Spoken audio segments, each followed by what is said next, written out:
taking a critical look at the gaming news of the week. This is Augmented Reality, presented by the Triple S League. Good morning, everybody. Welcome to the Augmented Reality Podcast, your source for news, leaks, and insights about games and the gaming industry. It's October 12th, 2019, and it is the Saturday morning edition of the show. Possibly Saturday afternoon or Saturday evening edition of the show, depending where you are in the world. My name is Ashenity. I'm here as always with Cyberpunk. Sorry about those technical hiccups there. Sorry for the false starts. We should be live now. We should be good to go. So thank you for your patience, everybody. Really apologize for those technical problems there. But anyway, besides that, how are you doing this morning, Cyberpunk? Well, that was annoying. So good. So I had a friend within the industry go, hey, there's these awesome old time BioWare guys at this company, and they're working on a brand new game, and these are the guys that made Neverwinter Nights and Baldur's Gate, both of them. And it's like, hey, this is gonna be super awesome. And I was like, really? Wow. They're putting out a new game there? Yeah, new game. So all of the great old RPG guys. Also Troy Baker's involved in it, and I was like, woo, okay, let's do this. Yes. What kind of game are they making? It's gonna be a musical. Say what now? A musical. I could have sworn I just heard you say musical. You mean like an RPG, right? Yes, an RPG musical. What? How is that even a thing? Well, at first I was like, wait, what? However, I think this is actually going to be brilliant. I don't know how many musical fans there are that cross over with the gaming fans, but I knew that. I know that you remember the musical episode of Buffy? Yes. Yeah. So that actually crossed over really, really well back with gamers back in the heyday. So I suspect that this has at least some possibility of doing it. And they know that it's kind of a really weird pitch in their video, which we'll throw in the links later. Really, like, they do this semi-serious, comedic pitch on the first YouTube video, and it's really, really, really funny. Like, it's hilarious. It's absolutely hilarious. Where they're like, "Hey, you want to make a cool game?" He's like, "Yeah." It's like, "An RPG, great, yeah." It's like, "All right, let's make a musical." It's like, what? Sold. Okay, so yeah, it's really interesting. It's a bizarre concept, not gonna lie. Mm-hmm. It's just something that it's one of those experiments that you're like, well, I really hope this works for them, because these are some veterans in the industry. This game, it's called Chorus, an adventure musical, and they're just starting their FIG campaign launch for funding. But it is headed up by David Gator, who is BioWare. He was from BioWare. He worked for BioWare for 17 years, from 1999 to 2016. So he worked on a lot of classic games there that we're familiar with. It's also got Liam Esler leading the way with that, and he has worked for Obsidian. He has done writing and directed games like the Neverwinter Nights and Icewind Dale enhanced editions, things like that. So some veterans of the industry. It is also, they're collaborating with Austin Wintory and Troy Baker. So the studio is called Summerfall Studios, summerfallstudios.com if you want to check that out. The game is called Chorus, an adventure musical, and it is the musical. So the voices, you mentioned Troy Baker, but also Laura Bailey, and they're doing the singing and they're not bad. Like No, if Laura you is apparently has quite the singing chops that I was unaware of. So I'm and you can catch a couple of the choruses and the lines within the video, and mhm. it's honestly pretty darn cool. So I mean, again, if you like musicals, if you're not a fan of musicals, probably give it the old college try when a full trailer comes out. But maybe not like maybe not assume that it's going to be an amazing game. I think again, because if musicals aren't your thing, then this is probably not going to be your thing. However, if you've enjoyed the occasional musical every once in a while, it's great. I think my first musical that I actually watched was the Muppets Christmas Carol. Like, I mean, that I watched and I actually appreciated. I've seen other ones like Newsboys and a whole bunch of others like Annie. Of course, you saw Annie, and of course you saw what's that stupid one that always plays at Christmas time? The songs get stuck in my head so often it's not even funny. I hate that one. Isn't Oh that God, I hate all that of one. them? Sound of All of Music. the Christmas Um, musicals? no. Some are like okay, and then some are like terrible, right? So, Well, yeah. and then others are just annoying after you've seen them, 50,000 times. I It's went back like, and watched that Rudolph musical, the mhm. old stop action animation one. Watched that with my kids last Christmas, and I was like, wow, I used to really like this when I was a kid. Anyway, yeah, so it's interesting. I mean, if anybody can pull this off, it's probably the people involved. But it's gonna be it's a new thing. It's a new thing. So I definitely hope it works out for them. I mean, it's not something that appeals to me necessarily, but I might check it out just because it's something that it's pretty innovative. And I mean, it's a story focused game, and you go through and you make from what we've seen in the trailer so far, you make dialogue choices, but it's like picking the next direction for the song that you're involved in. It's really interesting. You kind of have to watch the trailer to understand. It's just a teaser right now. It's like an announcement for their FIG funding. But you know what? I'm just gonna leave it at that because I'm not gonna do it justice if I try to explain Yeah, it any better than that. But I would look it up. Summerfall Studios, and they've put out their kind of sort the of pitch teaser video. announcement trailer thing, and it is pretty funny. The little sketch they do at the beginning. All right, Comedic gold. yeah. So got some other stuff to talk about today.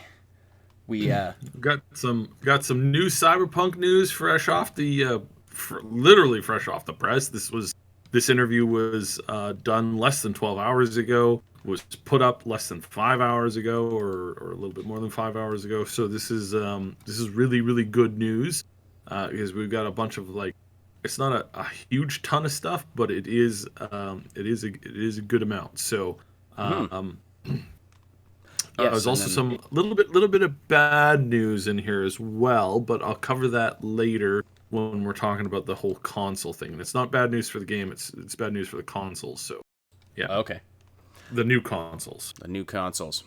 All right, well, we're going to dive into that right away, actually. But later on in the show, we're going to be talking about Blizzard's response to the entire the backlash, basically, and the decision they made regarding Blitzchung, his banning from Hearthstone. They've backtracked a little bit, but they've also just basically put out blatant lies. So we're going to go through that. Should be interesting. They put out a whole statement on, very, very late on a Friday, because clearly they wanted people to get the information. That's sarcasm, by the way. That's what you do when you want to bury the news. when you don't want your statement or your news to get a lot of attention, you put it out after all the journalists have gone home on Friday. And that's exactly what they did.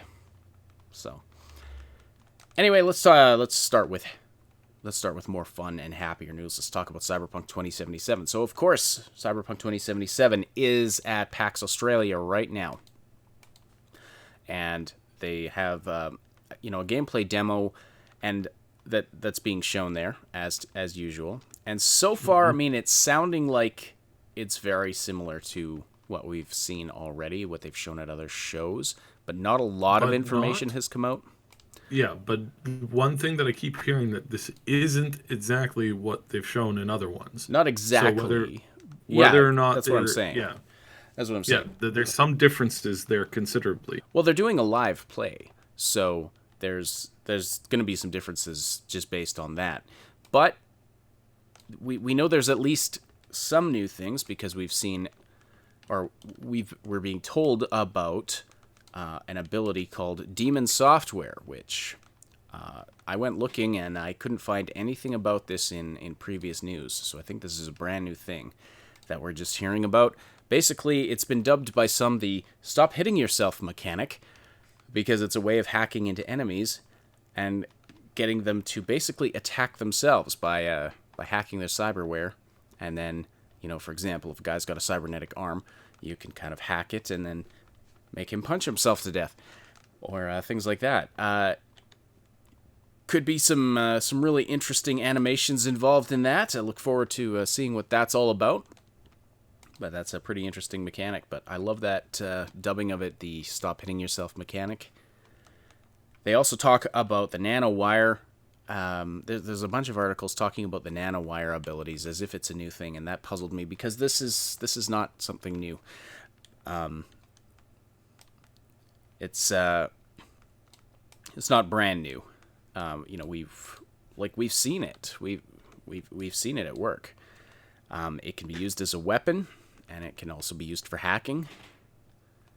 So, and it can be used as a weapon in a couple of different ways. So, I'm a little puzzled as to why that's sort of being reported alongside the Demon Software as if it's a new thing being revealed, but it's not. It's really not.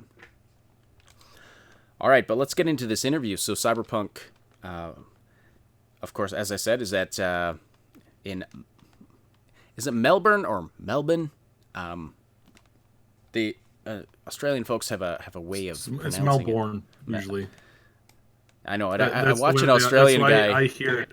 That's the way I hear all Australians refer to it. So again, if you are Australian and that is different, then please, by all means, let me know. I watch an Australian streamer and he insists it's Melbourne.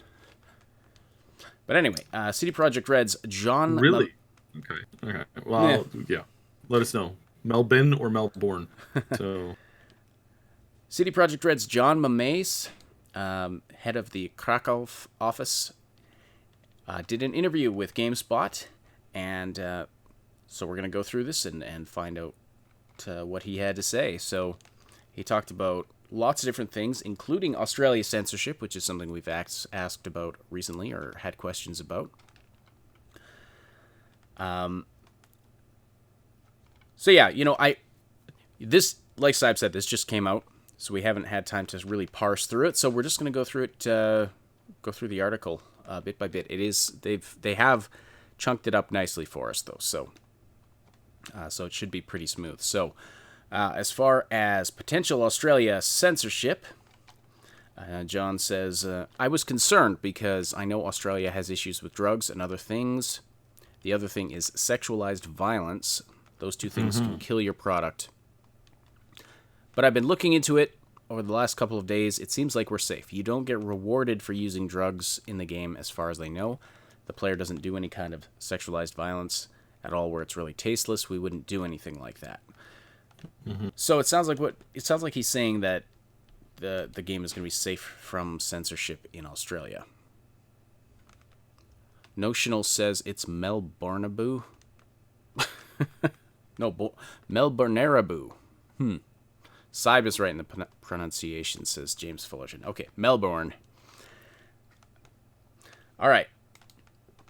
Anyway, back to Australia censorship. So, for our Australian listeners, it sounds like you're going to be safe as far as content censorship for Cyberpunk 2077. So that's good to hear, because we don't want them putting out neutered versions of the game for different parts of the world. No, especially in our current And I mean, it's also really important to note that there is a significant difference here in that there's obviously some games that they kind of push those lines, and I would say that Cyberpunk is pushing lines in a great many things, but the sexualized violence is something where it's like typically, and I hope they get past this, but it entirely depends, because that's something that the censor can, like, you can have 5 censors come up with 5 different rulings on that, where they're all trained or supposed to be following the same rules. And so that is the only place where I really, really worry about them, because it's like, oh yeah, this is open to interpretation considerably, and the interpretation is not always accurate, in all honesty. And sometimes people kind of come up with some really crazy mental stuff. So I don't know. It's again, it's one of those things where, well, we hope it's not going to become an issue, but we'll see. So, Okay, but yeah, now no, we've- it's one of those. It's probably the most trickiest one that they're going to get. That in like the drug use one, because again, they can look at some of the ways that like the breathers work, and it's like, well, is it a buff, or is it a drug, or is it like, and that again, that's open to some interpretation, just kind of like how Jet and some of the other drugs in, like, say, Fallout was handled, right? So yeah, it's gonna be interesting to see. Were there issues with that in Australia? Oh yeah, yeah. There was some issues with the Fallout games, and they had to tweak some stuff. I believe so. Yeah. Well, that'll be unfortunate if they have to do that. Mm-hmm. I mean, I wouldn't want our Australian friends to not get access to the game because of that. So I mean, maybe like if it's some small things, maybe CDPR would be justified in just tweaking a few things just to get the game into that market. Not ideal, but I'm not saying that's the preferred option, but who knows? Anyway, I mean it. John says that it sounds like they're safe, but we'll have to see. I mean, like I've said, it's impossible to predict, and hopefully they actually play the game before making a judgment on that. Okay, now we've got another Aussie in our audience saying it's Melbourne. So not even everyone in Australia agrees. If you're from, I guess it depends if you're from the Gold Coast or not. So yeah. There are a few, James Fullerton in the chat says, we are the size of the USA without Alaska. There are a few regional accents. Absolutely, for sure. Yeah, absolutely.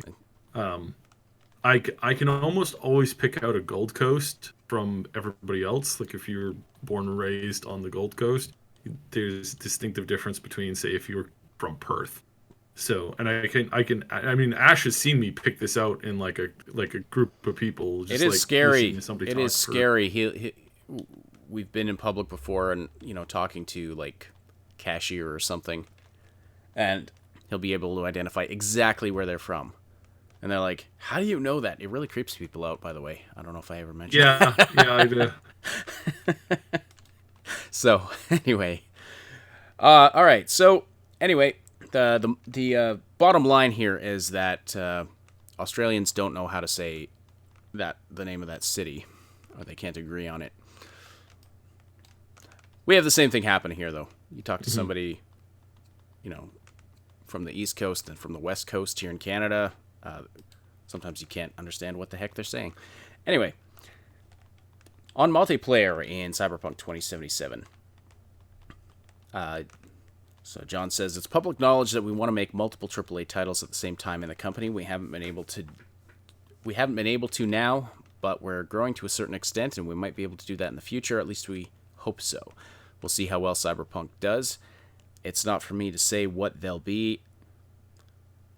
I don't know what this has to do with multiplayer. He's talking. So he's just addressing future games. Yeah, he's addressing future games, and he's addressing all the rumors that have been flying around like crazy. and the little bits of misinformation that are out there, and bits of information that the studio has been telling people to be quiet on, even though some of that stuff is out already. For example, they don't want to actually confirm that they're working on a new multiplayer game that is anything other than the multiplayer expansion that they have promised already.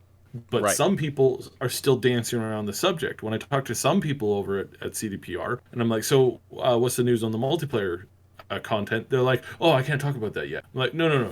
I mean, just just like confirm that you guys are working on it, and your reasonable expectations for release. It's like oh no, we haven't confirmed that we're working on it.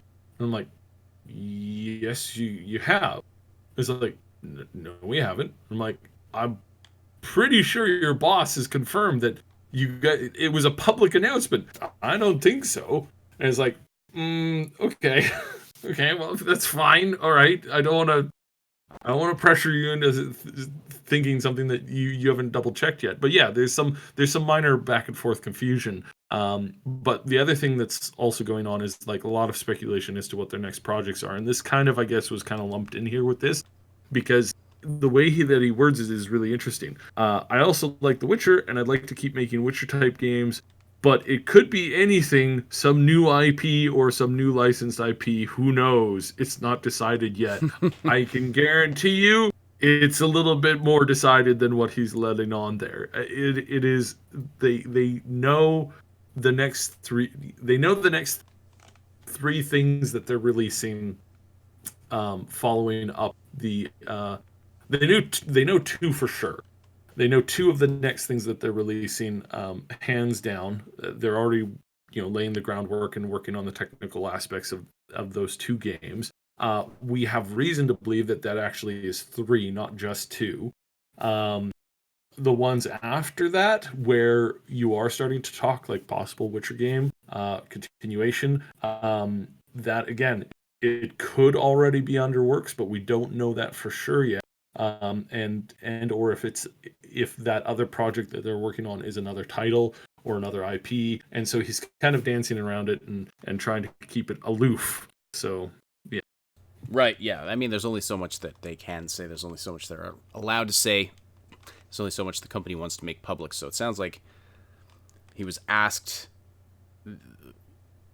Sounds like he was asked about multiplayer and then just talked about this stuff in general. But there is a question further down in the interview. Will there be multiplayer support for Cyberpunk 2077 at launch? The answer, no. No, And that's all. And we knew that already, but that was his answer. No explanation. Okay, about microtransactions. I think it's a bad idea to do microtransactions after you release a game. It seems It seems like it's very profitable, though it's probably a hard decision for the guy that runs the business to decide if we should do it or not. But if everyone hates it, why would we do something like that and lose the goodwill of our customers? Mm-hmm. Here. There we go. Exactly. I mean, the temptation of it, definitely. I can see the temptation of it. Yeah. And this is specifically to do with some of the games that have been recently in the news. And by this, what I'm talking about is the games that they released the game. The game is out there. And then after about a month or two, they put out some quote-unquote new free content, which includes a couple game changes, which introduces a bunch of problems, which are then fixed by brand new microtransactions that they've added. And so this is a common fear by a lot of people, and we're sitting there going, yeah, we're really concerned about this. Not from CDPR, I want to make this clear, but from other games, like games that have recently come out that everybody is really upset about. Where it's like, yeah, so this microtransaction stuff was basically dropped in after the game was sold. So they can sell you the game and says, it has no microtransactions. And then 2 months later, sometimes even 2 weeks later, suddenly there's microtransaction. And it's so fake and BSy, it's disgusting. It's really gross the way that they do this. And so yeah, not a fan of how some of these companies have been running this. It's absolutely unacceptable. And people are generally annoyed. Absolutely. And as they should be. Yeah, and I mean, when you're dealing with a digital product, you're dealing with a unique situation where the creator of that product can change it after you've purchased it. And it almost seems like this needs a new legal category, because this has never been something that could be done before. You know, you buy something from a store. Once you've bought it, you know, the company behind it, they can't just change it. They can't modify your coffee maker to say, okay, now every time you want a cup of coffee, you have to insert 25 cents. Like, that just can't happen. You know, they can release a new version of it in the store, but they can't change what you've already bought.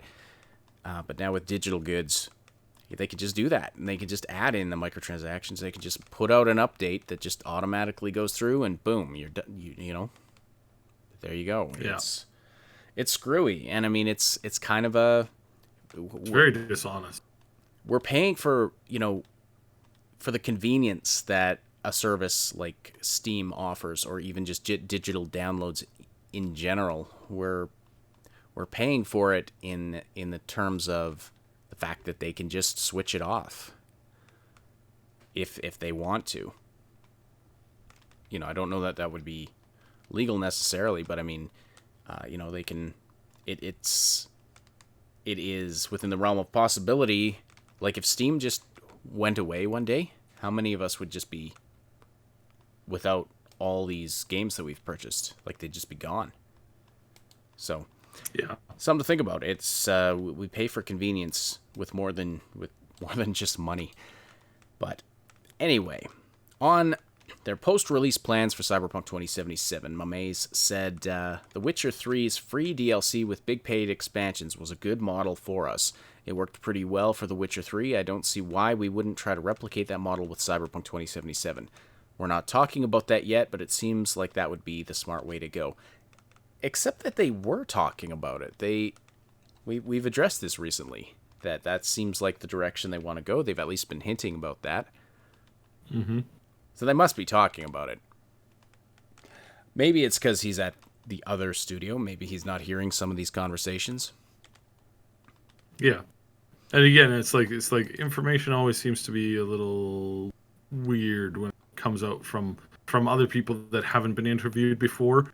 It's like they're reading from a slightly different like script that not that there's differences, but certain things are still omitted where they haven't been omitted before. And you're like, I thought you could talk about this. Oh, no, I can't talk about this yet. And again, like I was saying earlier. So, but yeah, no. Mm-hmm. All right. On their confidence in hitting the April 2020 release date, he says, a lot of people do feel good about the April 2020 date, and some people are scared about the date. It's a normal kind of mixture of feeling about the date in the studio. That's the directive. We need to keep that date. So the directive... And again, this is akin to jumping out of a plane with a parachute and trying to hit a target. Like, you're reasonably confident because you've done it before.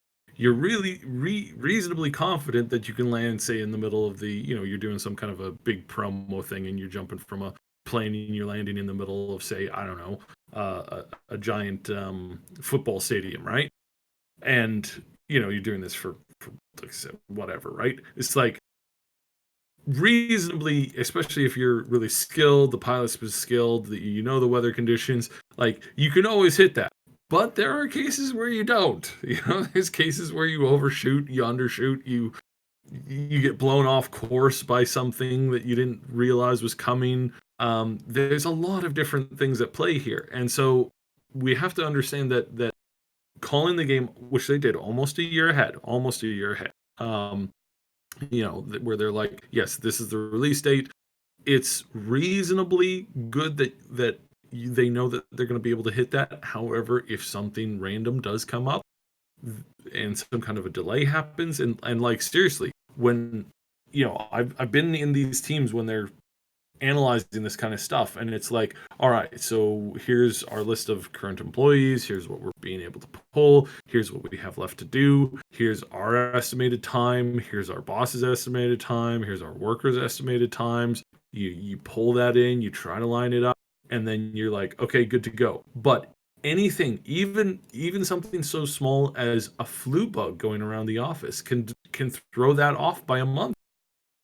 Like, seriously, it's if the flu bug, if you just get a flu bug that hits the office and two of the core people get a real bad case of it and they're out for a week, followed by two other different people in a different core team that's thrown out by another 2 weeks, basically that's a month gone. And you have to know whether or not ahead of time whether that it can happen, and because you're not fucking psychic. Fudging psychic is what I said. YouTube censors. That is yeah, that's not good. And don't eat fudge because that lowers your immune response system. Yeah, take your vitamins, eat healthy, get your flu shots. Yeah, especially if you work for CDPR.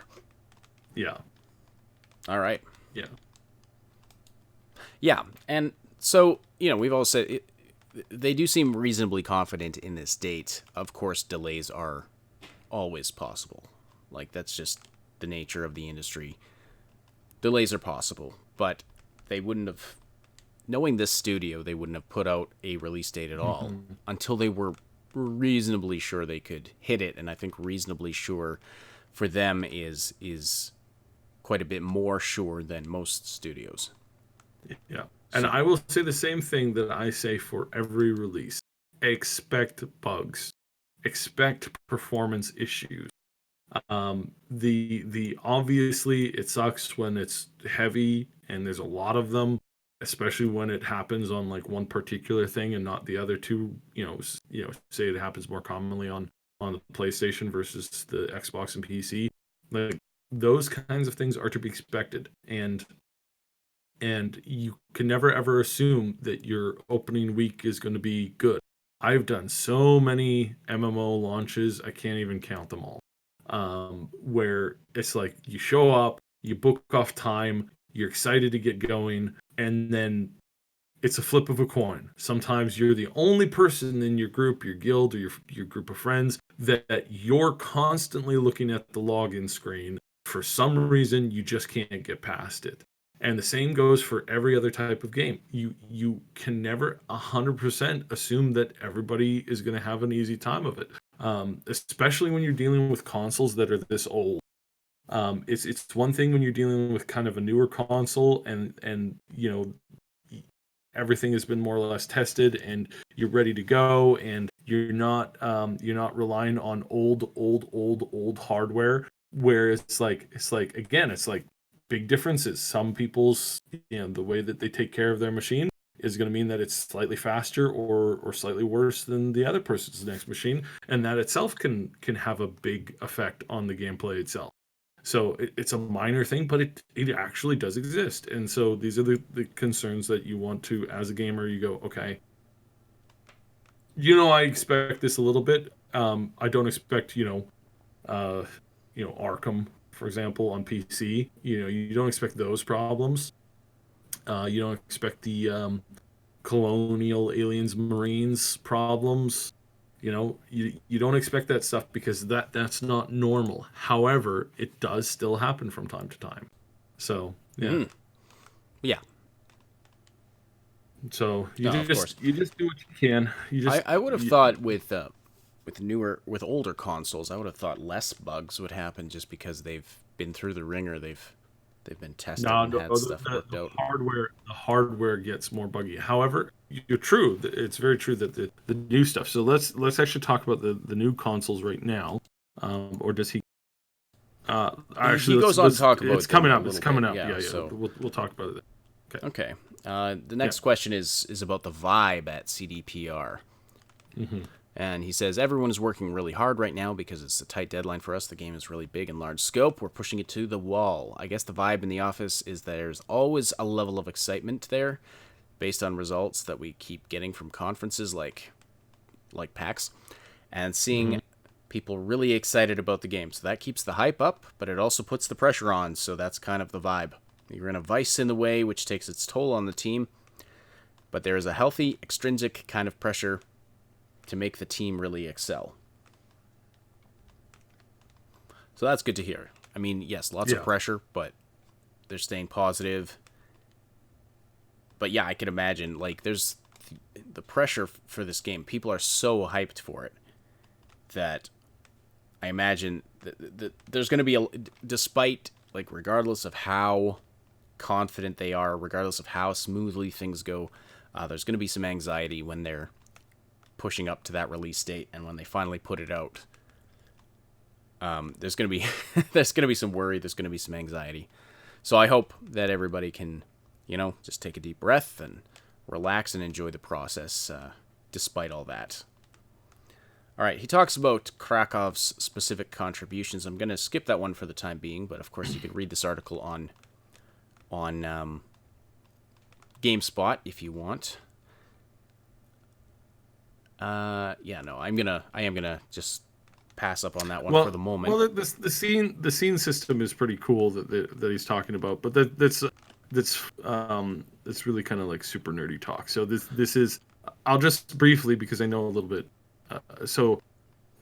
Basically they have this new system called the scene system, where they're able to create scenes really quickly and really well. And this is where a lot of people in the industry were saying, "Oh, they're not gonna have time.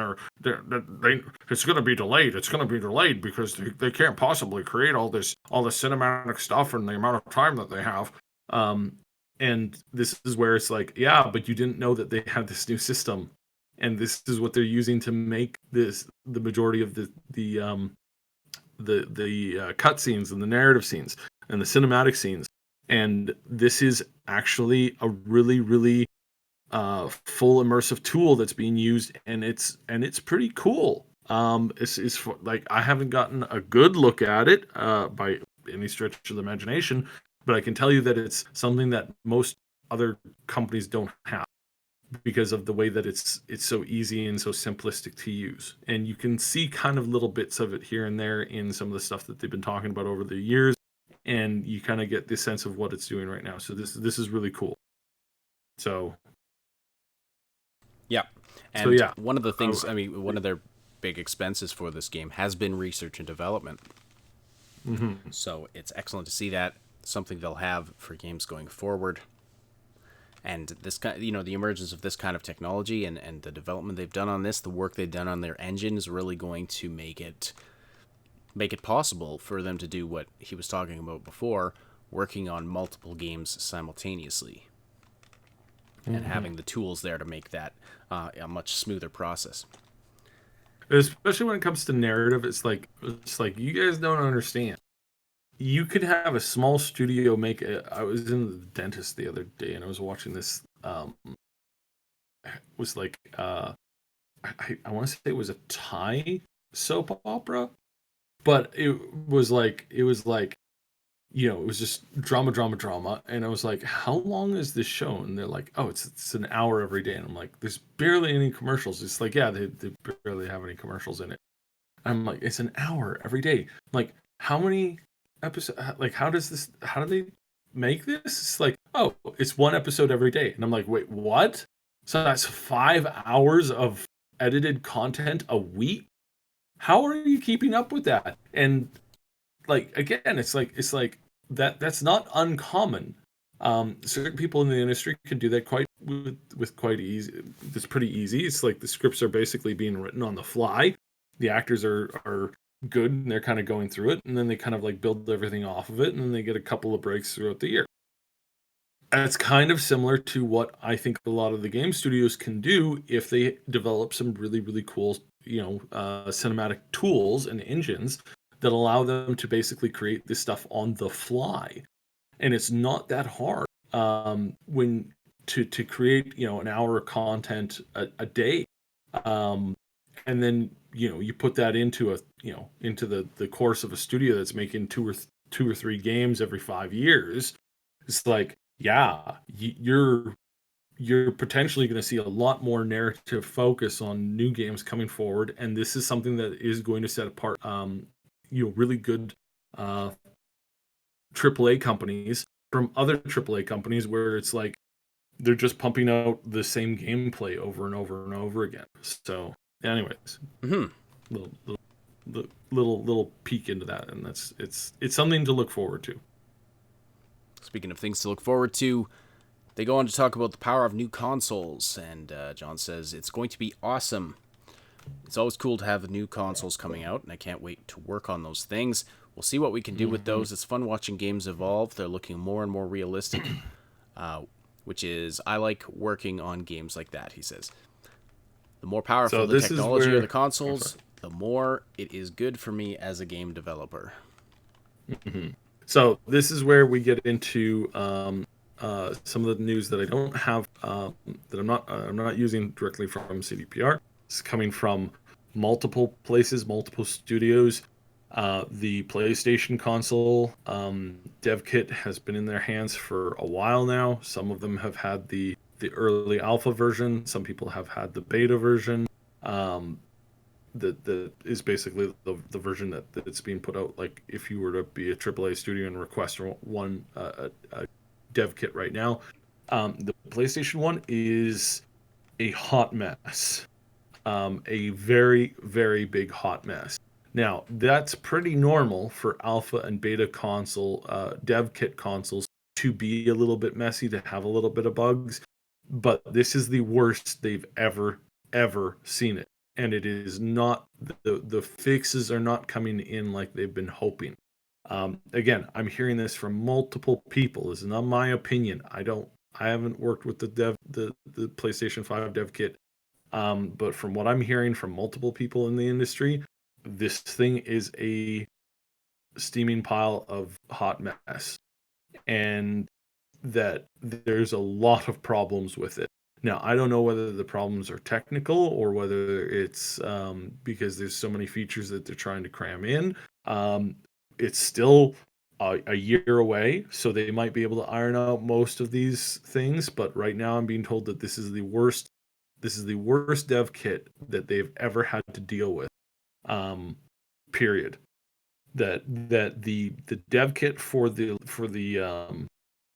last Xbox, the mid tier one from this generation, had a lot of AI programs and systems built into it to really help devs, and it was almost like it was easy to use it. You would plug things in, the thing would help you like optimize stuff like crazy. It was easy to use. It was simple.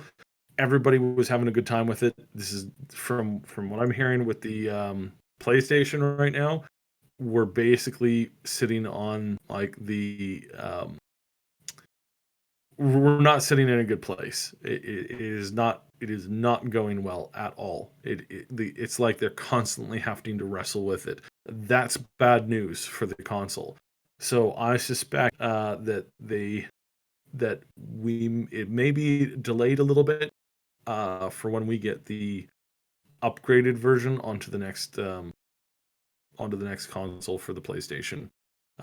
It very well might be a little while before we're able to play 2077 on the new consoles. Probably looking at like maybe a year from release. So that's currently going on right now. It's not just them. This is not from CDPR. This is from multiple sources across the industry. They're all saying the same thing, and it kind of leads on what I've been saying for a while, that this current console, expect a console flip like we had in the last generation. You know how number 1 went to number 3, basically. Expect something like this in the future. So don't rush to pre-order anything. Especially these days, don't pre-order a dang thing. Like, unless like CDPR is the only thing I would pre-order anything from right now. I'll pre-order stuff like 3-4 days in advance of release date, but I never ever put money down like a month ahead of time. It's just not something I do. So no, exactly. I mean, if like sometimes we buy things the day before and it's considered a pre-order, or like I've bought games like a couple hours before the release and I get the pre-order bonuses. Like, yeah, that's Yeah, but even then we have like the early feedback, and we know more, we know more and more of what we're getting, kind of how that goes. yeah, exactly. We're still surprised from time to time. We're still shocked by how horrible some games are. I was pleasantly surprised by how much I'm really enjoying Code Vein right now. I didn't think that, and I didn't even pre-order that. I picked that up a couple days after it came out because the reviews were so good on it, and I was like, huh, okay, all right, well, let me give this a shot. Let me see what it's like. And sure enough, it was like, ooh, wow, I'm having a lot of fun with this. Still haven't finished it, but work and whatnot. So A pesky work always gets in the way of gaming. always. Yeah. All right. Were there any other questions from this interview you specifically wanted to go through? Nothing off the top of my head. It's well, there's a couple of things in here. I think we should cover some of these. So, um, possibility of a Switch port. It's like, probably not. That's kind of funny. Not until they come out with the Switch 2 with a really beefy, Yeah, you and until hardware. yeah, it's one thing to port like games that are 5 or 6 years old over to it. That's kind of easy, or games that don't require a ton of stuff. So yeah, uh, but yeah, then there was like, oh, are we gonna get a Netflix? Um, oh, he's talking about the Witcher thing and how it's going, but it's like they have personal connections to the studio, but nothing official. And that's what I'm hearing on some of the other controversial stuff that is peaked up in the last week. It's like, look, the studio doesn't have any professional relationships with anybody other than Microsoft, PlayStation, um, Sony, PC companies, Steam, that kind of stuff.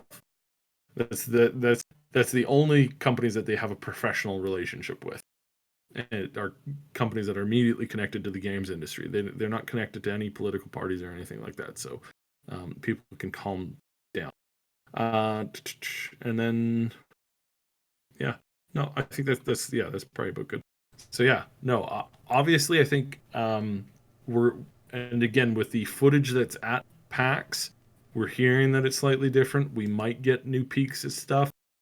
I've been hearing this rumor from about 5 sources now that there have been new skills shown off at PAX, and that these were the same things that were shown off at the show in Germany just recently. However, those things are still under a press and NDA or disclosure until I've heard, until after PAX Australia is done. And that kind of makes sense if you want to, like, if you, instead of making 2 different presentations, one for Germany and then one for Australia, you just have one presentation and you just do a press gag until after the next show is done. Then that way everything can come out at once.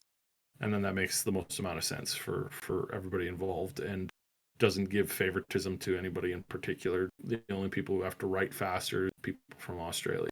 So, but they have a more fresher memory of it too. So, yeah. So I think we're gonna be. I think there's a lot more to come. We're only on the first day in Australia. They're going to be there for the next 2 days, and I think there's a lot more info that's going to come out. So, I mean, keep it here and keep it on a couple other places. Tune into the podcast tomorrow for the community podcast. It's going to be huge. So, yeah, I think that's as far as Cyberpunk news, it's going to be great. All right, excellent. Yes, looking forward to more info coming out of this. And by the way, I didn't realize we had so many listeners from Australia. Welcome to you all, or from wherever in the world you are. But yeah, I know Tara K is also an Aussie, so it's great. It's great that we have such a worldwide reach, and that you folks tune in at all different times of the day and all different parts of the world. It's pretty exciting for us. So thank you for that. We are excited to see all of the conversation in the live chat. If you want to keep the conversation going after the live broadcast, we welcome you to join our Discord community. You can find the link in the description below. It's a place where you can chat with us and other Triple S community members about all the things we love to talk about. Stay up to date about everything we're doing here at the Triple S League.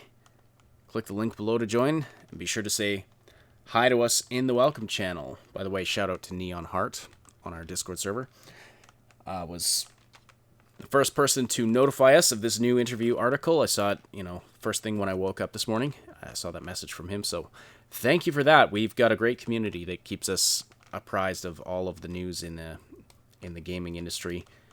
We try and stay on top of it as much as we can ourselves, but having a community that shares things with us. I mean, not only does it notify us about great things, but it shows us what you want us to talk about. So we really appreciate that. So yeah, I mean, if you've been listening for a while and haven't yet, consider joining the Discord server. You can get involved in the conversations, or you can just lurk in the background. That's fine too. Completely up to you.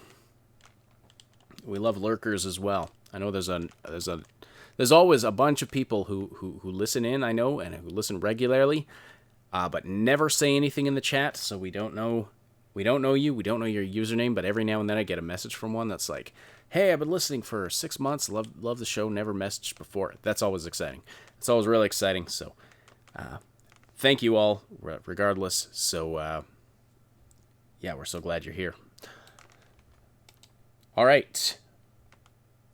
So, we talked extensively on the last podcast about Blizzard and their handling of the situation of a pro-Hong Kong protest from one of their pro-Hearthstone players, and this news has just been exploding. It's been everywhere. This has really blown up. It has crossed ideological lines. Nobody's happy with Blizzard. Nobody's happy with Blizzard right now.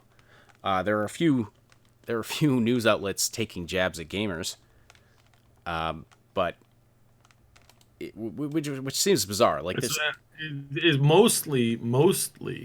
And I even have to say good on you, Kotaku, for actually again, they've been pretty on board with that this has been kind of a BS thing to do, and that it's not very cool, and that that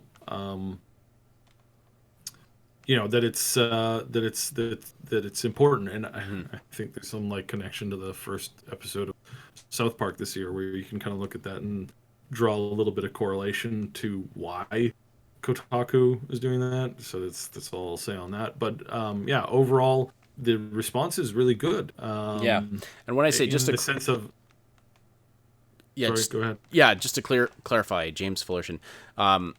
No, I haven't seen any news outlets that are blaming gamers for this.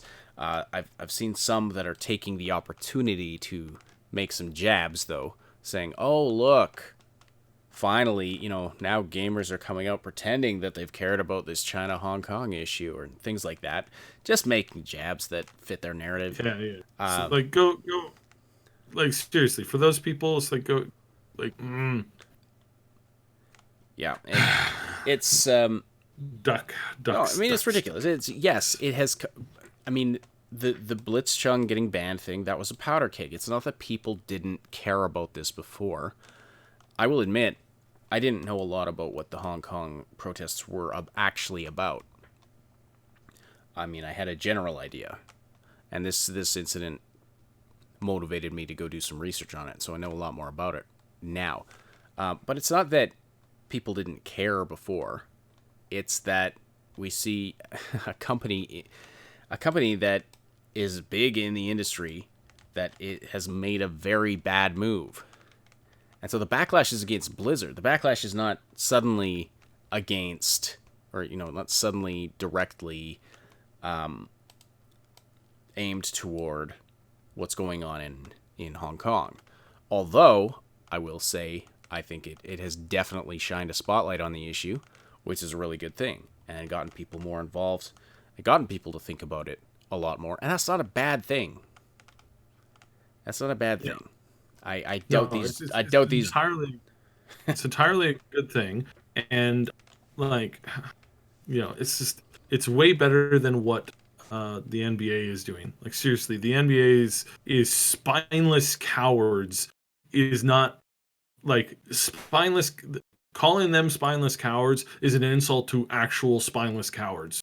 Like the NBA, what they've been doing, like just to kind of quickly cover that. So they kind of started this whole mess just slightly before the whole Blizzard thing dropped, and they were basically like, yeah, we're not going to comment on this. This coming from like there's this one guy who makes political statements every single day, goes on Twitter and shreds his political opponents or ideological opponents every single day. Makes just some of the worst comments I've ever seen against them, calling them, any kind and every kind of name you could possibly imagine.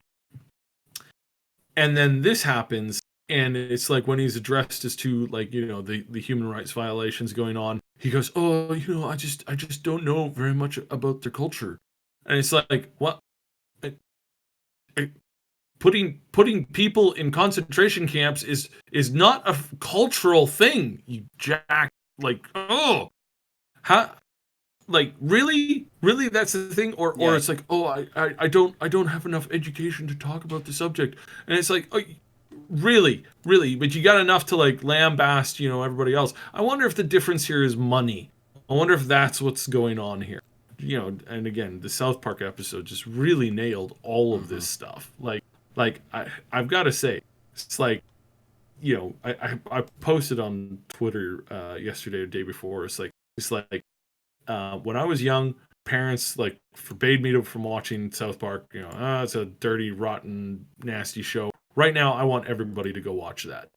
I want everybody who possibly can to go watch that, because the depth of truth, of speaking truth to power, is so apparent in that right now. It's like yes, do yourself a favor, go watch.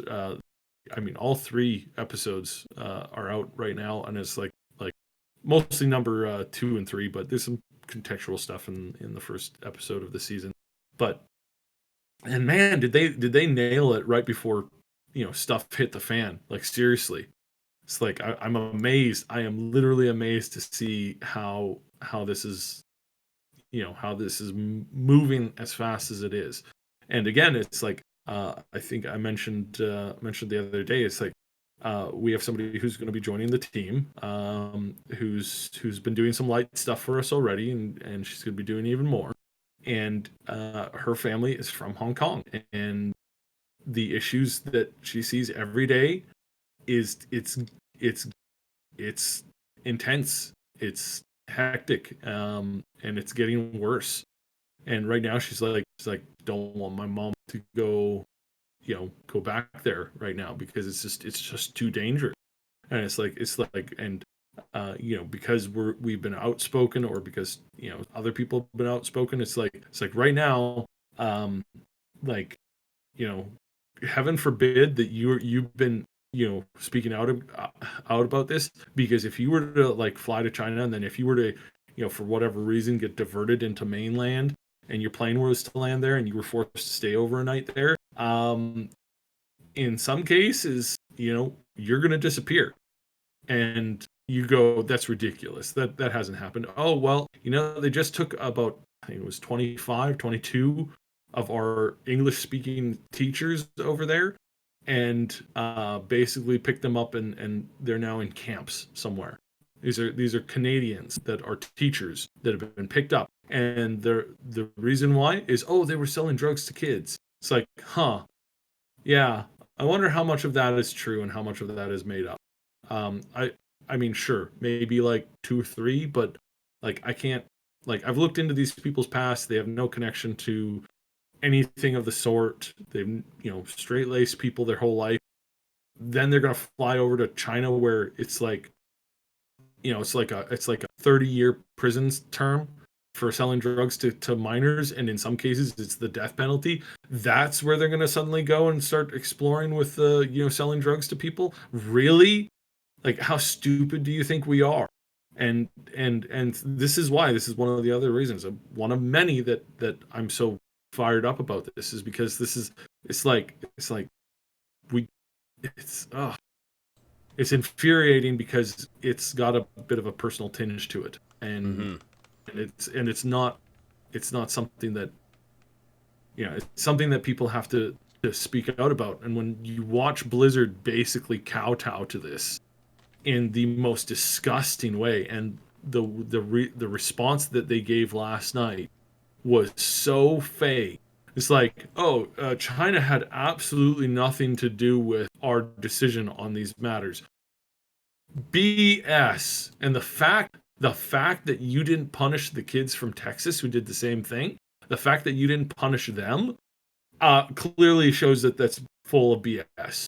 And the main reason why you didn't do that is because they could have sued probably could have sued you if you did. It would have been kind of tricky, and maybe they would have won, maybe they would have lost, but like absolutely that would have gone down the wrong way. It's like, Blizzard is silencing college students. Yeah, that's going to go over really well in the press, but as long as they can do it to somebody in Hong Kong under the control of China, all that's totally okay.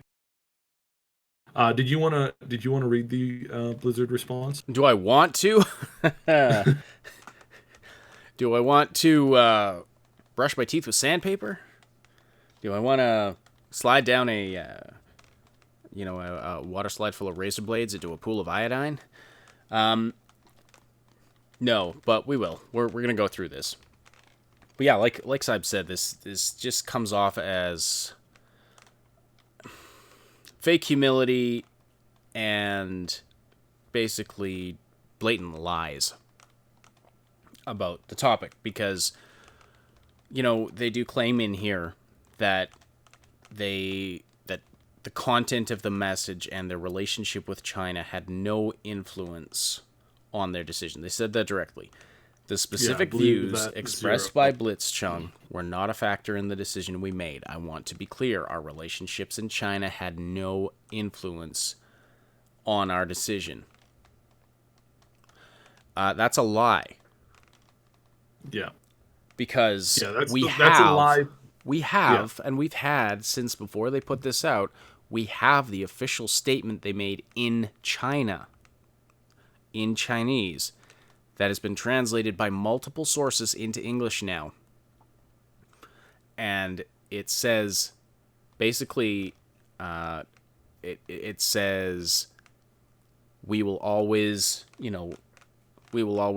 protect the honor and reputation of our glorious nation, China. Which, I mean, coming from a Blizzard employee, that sounds like at first blush, that probably sounds like, a bias-laden paraphrase. But no, that's literally what it says. They refer to China as our country, and how they're angered by this issue, and they're dedicated to protecting the image of China and its honor. That's, they put out a statement in English that basically just said, well, we're punishing him because he broke the rules. It's nonsense. It's absolute nonsense. I mean, I don't even know if there's any point in actually reading through this. Like, at one point in here it says, over the weekend, Blitzchung used his segment to make a statement about the situation in Hong Kong in violation of rules he acknowledged and understood, and this is why we took action. Now, I don't know that I buy this part about violation of rules he acknowledged and understood. When they put out their statement on the issue, they said that they found the rule that he had broken, and it didn't say anything about making political statements. It talked about making offensive statements. It talked about making statements that are damaging to the image of Blizzard. Right. So it's an offensive statement or damaging to the image of Blizzard. which one of those two things did Blitzchung say? Which one of those two things was it, Blizzard? Because you boxed yourself in on this. Was it an offensive statement, or was it a statement that decreased your appeal in the eyes of the user bases that you have? Because I guarantee you, there's not very many people that I know in North America or in Europe who are going, oh, you guys that would say if this was the opposite, if the response was the opposite, oh, you were up, you're pro Hong Kong liberation. Oh well, that I find that very offensive. Nobody in the Europe or in North America would have said that, aside from some absolutely crazy people. The reverse, however, of what they actually did, in which they punished somebody for saying that. Again, this falls into which one was it? Was it the fact that they decreased your image in front of other people, or was it because it was an offensive thing? Because that's what you boxed yourself into. So, screw you. And the fact that they popped this out on a Friday night, after all of the press had gone home, it's like, yeah, they wanted to bury this story. Mm-hmm. And I ask you, and I ask everybody listening, is please, please, please, please keep this stuff going. Get on Twitter, get on YouTube, Facebook, anything you can, on Reddit. Keep the memes going, keep the attention on this, because they need to pay for this. This needs to be front news story. This needs to be still trending on Monday morning. If it's still trending on Monday morning, they're going to have even more things to answer from. So, yeah. Yeah, they're under the spotlight now. And they should be.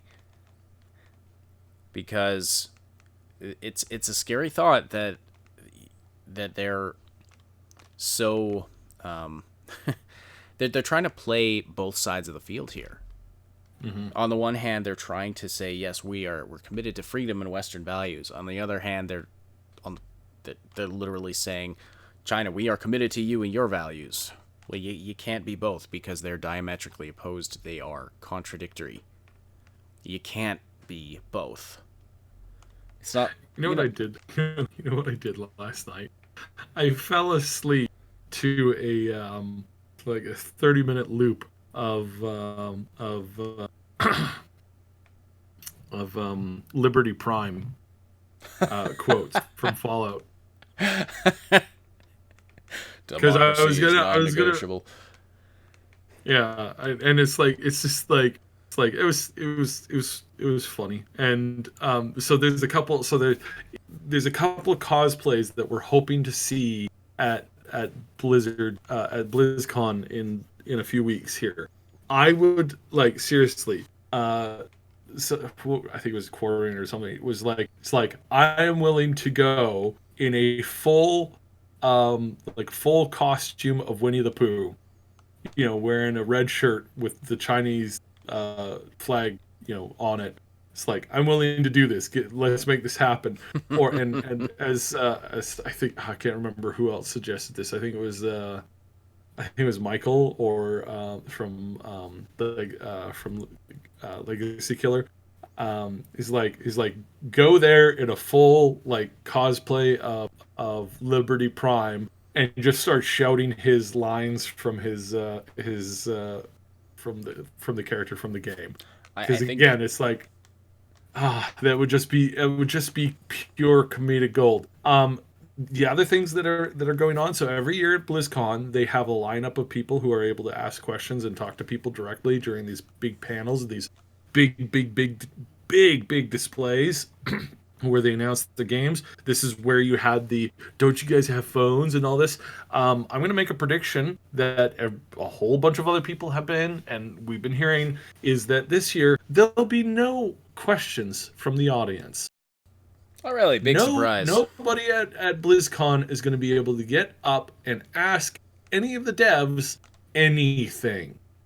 And in fact, we're also hearing that the cosplay competition is going to be strictly mandated, and people are going to be ejected if they do not allow themselves to a full body search. Just in case they pull out a free Hong Kong picture or something like that from their cleavage or something. It's like, please, please, for the love of God, like, please, like, people go nuts, go crazy. Like, they need to be dragged for this. Not only will it serve them right, and it should hopefully remind them that no, we actually really appreciate freedom and the right to liberty, here in North America, and if in Europe, and if you're not interested in that, Blizzard, we're not interested in you, because again, this is how they start. This is how the process starts. They're every I need to be careful here because I don't want to say something that I'm not supposed to say or trigger any of the things. Authoritative regimes led by dictators like to control a lot of things. And the smart ones really like to control children. And it has been known for a while that if you can control what children think and how they feel and how they express themselves and what types of games and movies and things that they play, that you'll basically control them moving forward. And so this is something that I don't want to see any company, and I don't trust any company. I stopped playing Riot games because they got completely bought out by Tencent. I refuse to play Riot games anymore because I don't want. It wasn't just that. It was a couple other things. It was the fact that they went to one country for one competition and they removed all of their female characters from play. That crossed the line for me. I'm like, oh, okay, you're doing this now. Okay, well, goodbye. And I uninstalled that day, I think it was. But it's just disgusting to know that the dictators out there, they actively want to control all of these types of companies so that they control what the kids think, so that they can guarantee themselves reign for another generation. This is what they're going for. I really hate getting political on the podcast because we're here for fun and we're here for communication. But there's some things that it's just like, this is a red line, and this is a red line here for this. I know enough Polish people. I know enough Ukrainians. I know enough. I'm working with a really great Ukrainian artist on a new project that is going to be coming out eventually here. Probably some of you are already familiar with it. And it's really awesome. But I know enough of these people that they don't know the difference because they lived through it. Their parents lived through it. Their grandparents lived through it. They can't tell you the difference between World War II German baddies and the communist baddies that we've had in the last 50 years. It's like there's no difference in their eyes. It's the same. It was the same tactics. It was the same control. It was the same people getting disappeared in the middle of the night. This is stuff that affects people that I know, that I work with every day. Either memories of it or issues of it.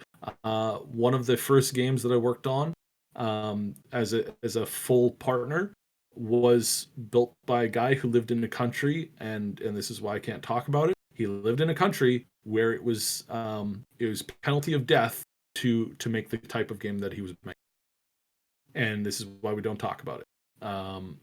Because he had to, as soon as he made his money, he had to leave his home country, and he can never go back, because if he goes back, well, so long as this current government is under its control, he can never go back, because if he goes back, he's wanted for death for making a video game.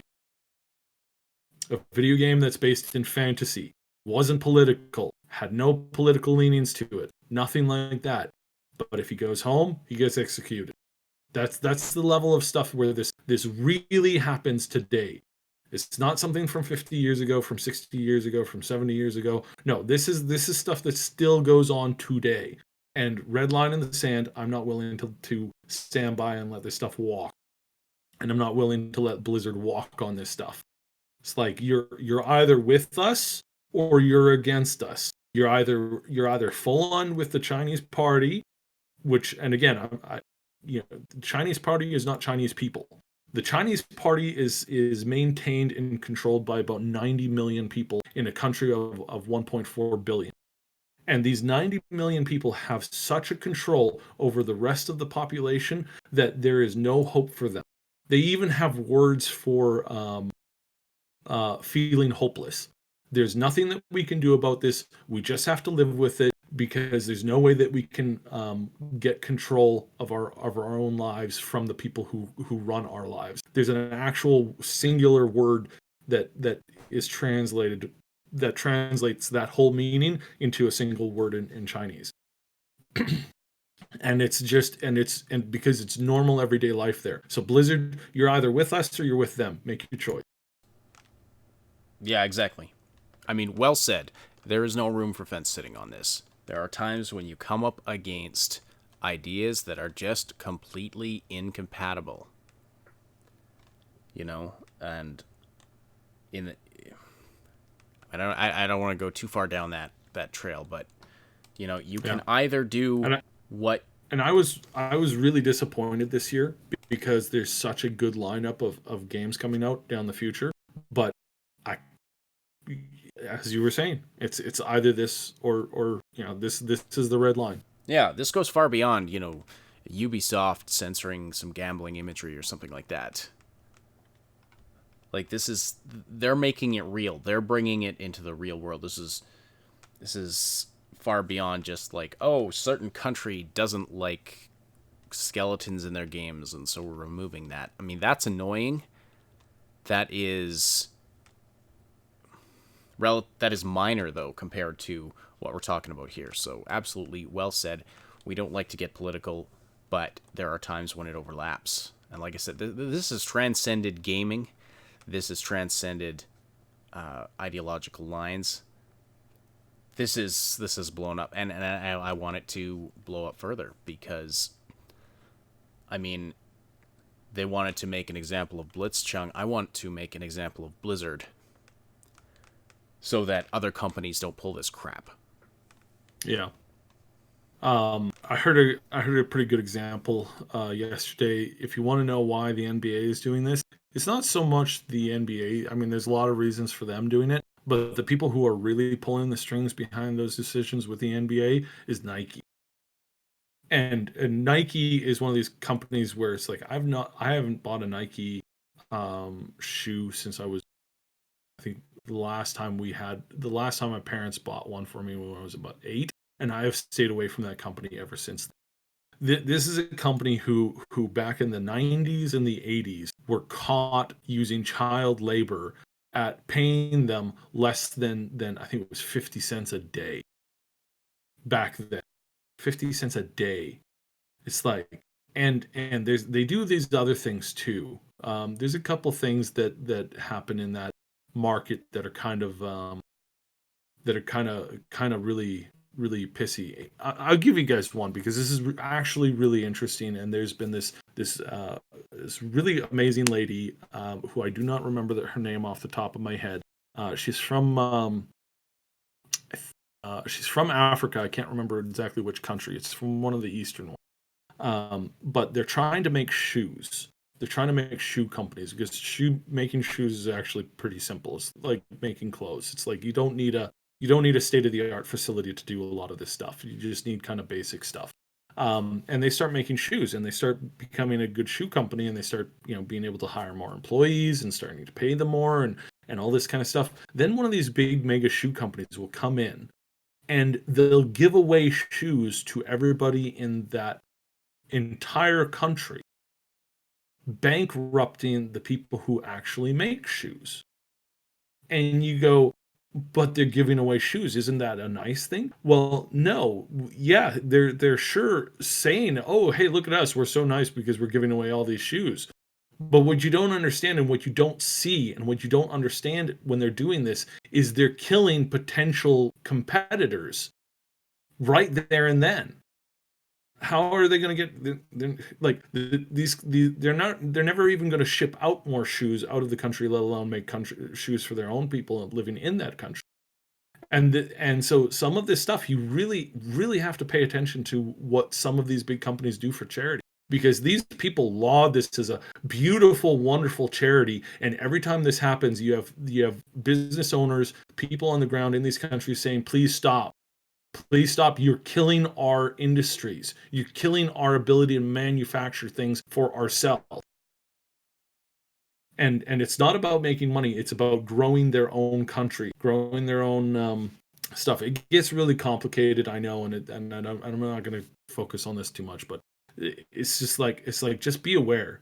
Be aware of what's going on, because sometimes a company will say, "Oh, look at this beautiful thing that we're doing for you," and in reality, they're just choking people out.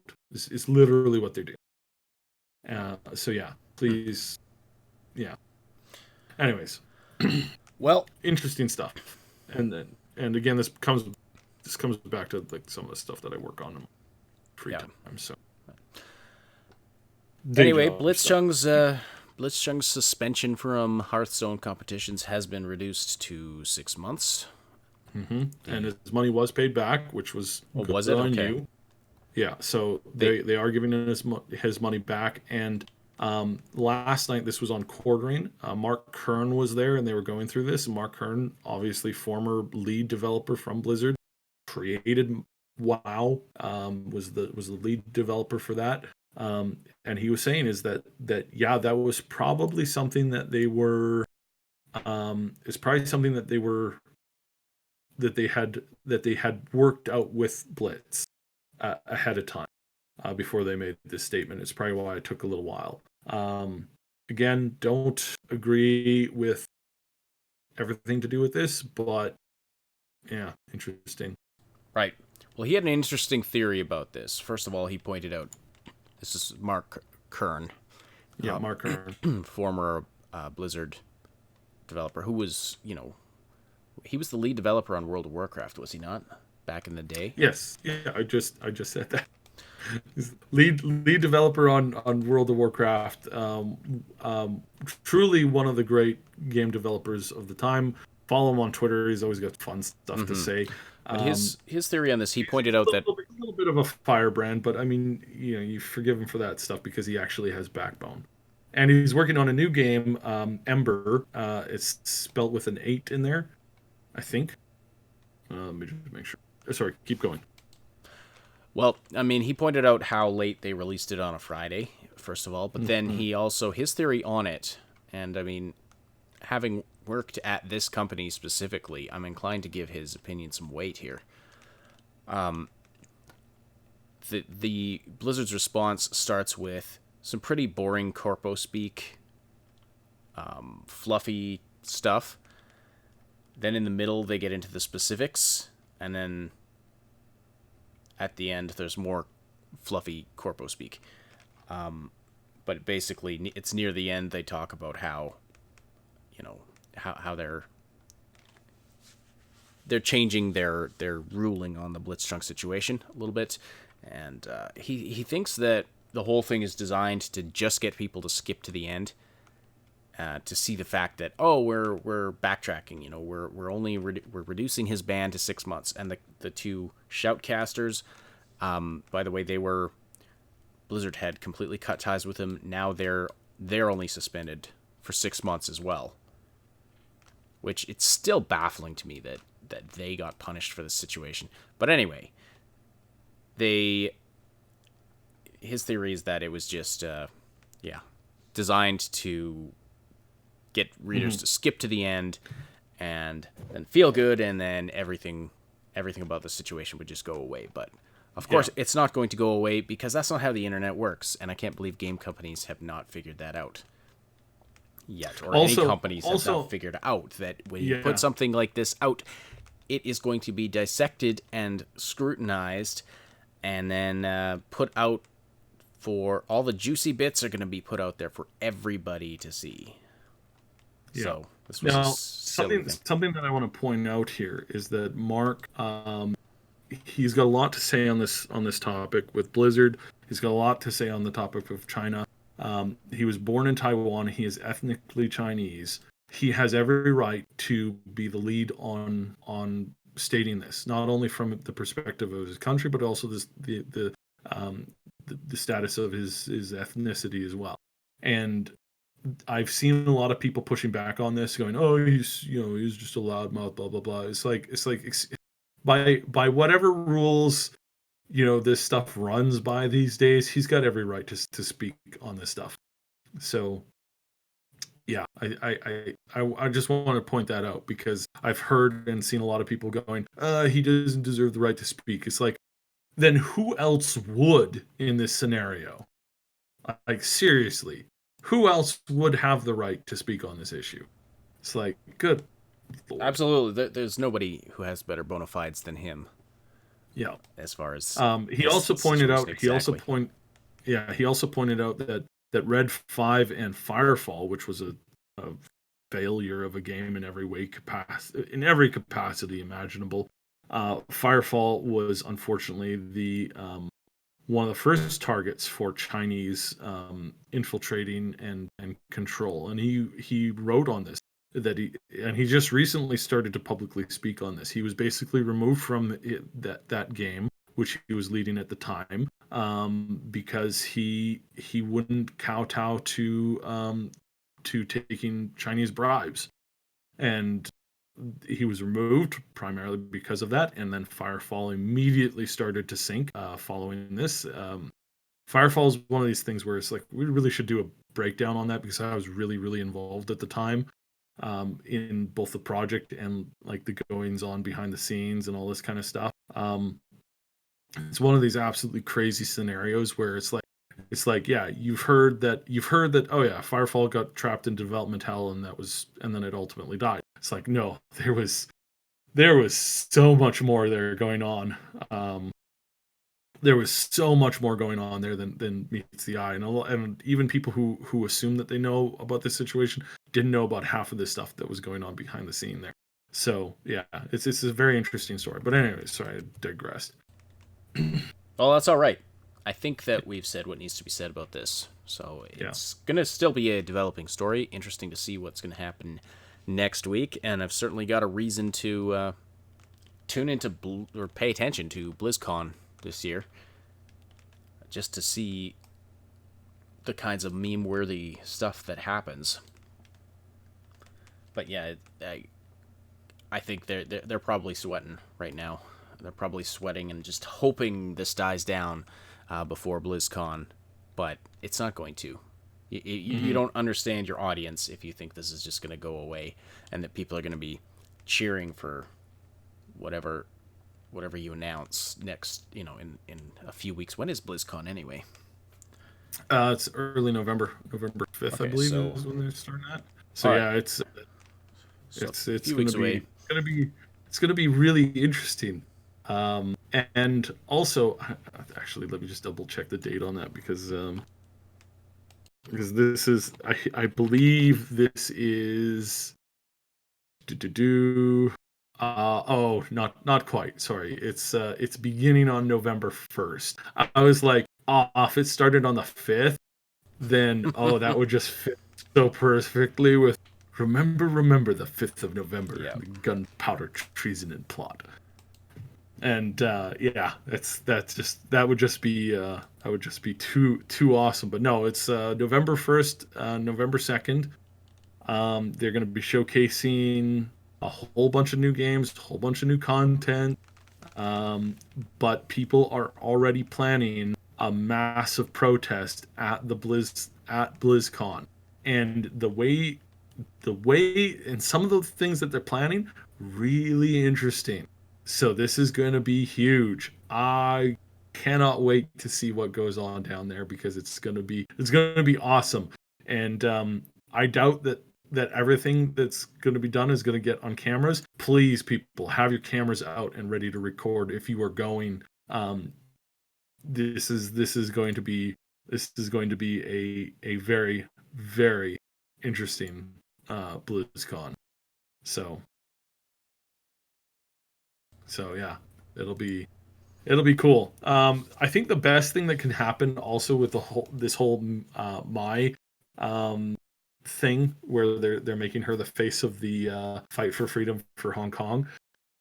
In my honest appraisal, this I think is one of the best moves, because if Blizzard gets banned from China, then they'll have no reason to like kowtow to them anymore. And maybe, just maybe they'll be like, all right, well, let's go back to like, early WoW / Diablo 2 days. I mean, hell, if they went back to like the Diablo 1 days, that would be really, really cool. I doubt that would happen, but his dream.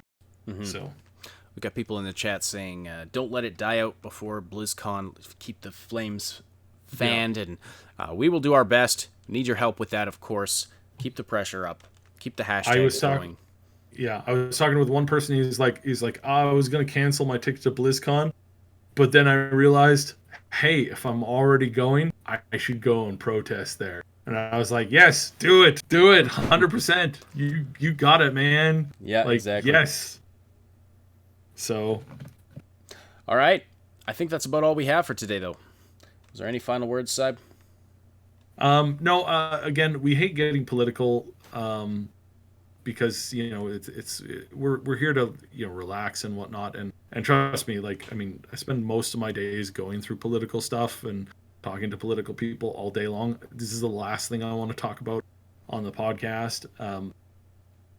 And again, we apologize for when we do talk about it, but we don't apologize for the content of it, because this stuff is important. Because as I've said, we've been in these places. I've been in places where I've seen what happens. We were pretty close to partnering up with another game studio based out of another country. Their game unfortunately failed. They couldn't get the Kickstarter going, and the local government closed in on them because they didn't want them making this game. And this was a game that it was sort of idolizing the local ideology, and the same people from this local ideology were like, how dare you make a game based off of our ideology? Because games are just not allowed. Like, they're just evil in that particular setting and particular country. And so yeah, it's not just that. I mean, and this was on the this was significantly further away from the other country that I mentioned earlier. This is not small stuff. This is not small stuff. So yeah, please don't let your voice get silenced on this. This like, fight for basic freedom, like fight for freedom in general is where I kind of put it, because everybody should have the right to live as much on their own as possible. If you want to do whatever you want to do, so long as you're not hurting somebody else. And there are countries and there are people and there are ideologies where that is not tolerated. The ability to live and let live is just not something that's acceptable, because how can you control people who are free? And so that this is something that we like to say, and unfortunately sometimes it gets muddled up with some of the other topics that we cover. But anyways, yeah. All right. Well, thank you everybody for joining us this morning, or afternoon, or evening, or late night. And thank you for the great conversation in the chat, for supporting the show by listening live or after the fact. By the way, before you leave, don't forget to slam that like button. Tell YouTube that you appreciate this content, especially considering the topic we discussed today. Let YouTube know that you do appreciate this. You want to hear about this kind of a thing. Also, subscribe, hit that notification bell, comment below if you're watching after the fact. All of that stuff helps our channel, helps our content. We really appreciate all of it. And thank you for the great conversation in the chat today. I want to extend a special thanks to our Patreon supporters and channel members, our big damn heroes over on Patreon, Old Man Manson and our two anonymous ones. And our channel members, Jason Cropper, Mr. Padzernick, Jer Schultz, Game Notes, Paul Young, and Night City Punk. If you're listening after the fact on SoundCloud, iTunes, Spotify, or any of the other platforms this podcast goes out to, We appreciate your interactions on those platforms as well. It does take us a little while to get the podcast up onto the audio format sometimes. I know I'm a little behind this week. So don't forget, you can join the live show and get the latest info sooner, Wednesday nights and Saturday mornings. Now, it might not be morning or night in your part of the world, depending where you are, because we do have a worldwide audience. So see the Discord server for the exact times and schedules. The Augmented Reality Podcast is a presentation of the Triple S League. Check out our YouTube channel for game guides, reviews, comedy, news updates, and tons more quality gaming content. My name is Ash, and on behalf of Obsidian, thank you all so much for listening. We'll talk to you again very soon.